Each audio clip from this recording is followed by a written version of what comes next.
I read through every single chapter and watched every single episode just to tell you how strong Boruto is throughout the entire series, including after the time skip. We're also going to compare Boruto to the previous top tiers, so you'll see things like Boruto versus the original Team 7, Boruto versus 8 Gate Sky, Boruto versus Baryon Mode Naruto, and maybe even Boruto versus the Ramen guy, but I'm not so sure if he's quite ready for that one yet. Boruto's journey begins at 12 years old in the Ninja Academy. At this point, he was already a prodigy, knowing both lightning style and wind style, while also being able to make multiple shadow clones. We don't see many Academy students fight, so let's compare Boruto to the original Team 7 at the bell test. Kakashi was impressed with Sasuke during their first fight in part 1, as he could already use fire style as a Genin. For reference, most Chunin only know 1 chakra nature, and Jonin usually know 2. Academy Boruto already knew 2 and could likely 1v3 the original Team 7 at this point with his Jonin level chakra control. Like seriously, what was bell test Naruto doing if he was in Boruto's situation here? It's also helpful that both of these fights were against Kakashi, and Boruto seemed to put up a much better fight against a much stronger Kakashi. But if you're one of the people that believes Boruto without Momoshiki is fodder, let's look at his fight with Mirai. Mirai is the daughter of Asuma and Kurenai.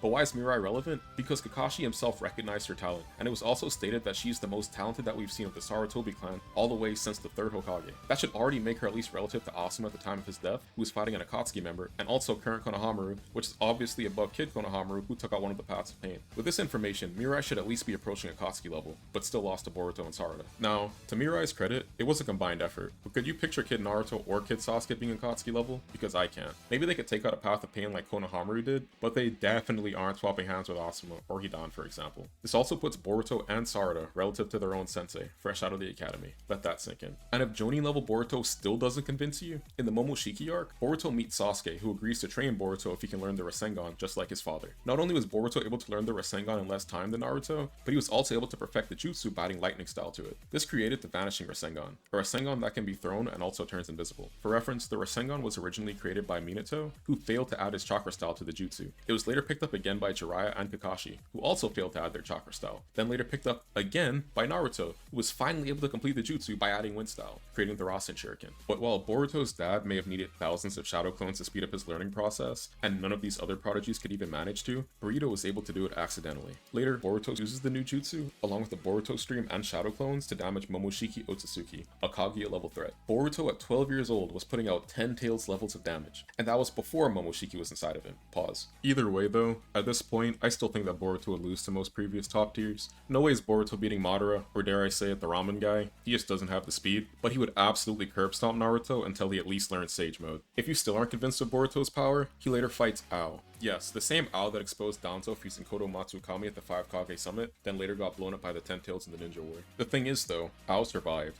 Although he lost about half his body, he still survived. Boruto was able to beat a guy who survived the 10 Tails V-Spawn. Keep in mind, this is still base Boruto, who hasn't even used any of Momoshiki's chakra yet. But speaking of Momoshiki, Boruto's next big jump in power comes when he activates his Karma Seal, which he got from defeating Momoshiki in the previous arc. With his Karma Seal active, Boruto has increased speed, physical strength, jutsu strength, is able to absorb any ninjutsu cast, and can also travel through dimensions. Things get even weirder when Boruto runs out of chakra, as Momoshiki is able to possess Boruto. This new form, Borushiki, was strong enough to fodderize Boro, one of the inner Kara members, who even Kawaki considered to be a monster, and also make Sasuke's Renegon, Renegon. At this point, I think Boruto could beat most of the Kage, with the exception of Naruto. Look at how Momoshiki obliterates the other Kage almost instantly. By this point, it would likely require 6 paths powers from Naruto, Sasuke, or Madara just to stop Boruto.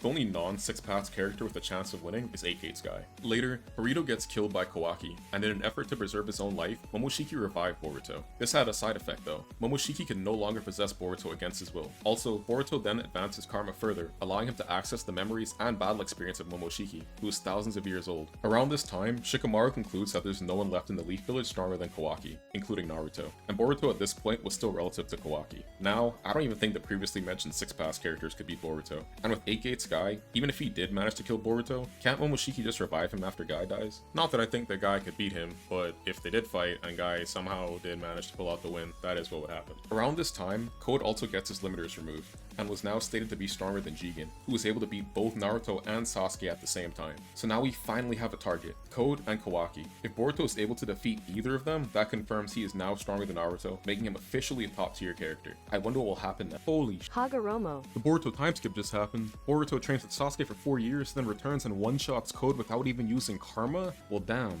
I wonder what he could do to Naruto now. Boruto also learned a new jutsu, the Rasengan Uzahiko. With this jutsu, Boruto is able to make the target experience extreme dizziness and vertigo forever, unless Boruto decides to release the jutsu. Well damn, I guess Naruto is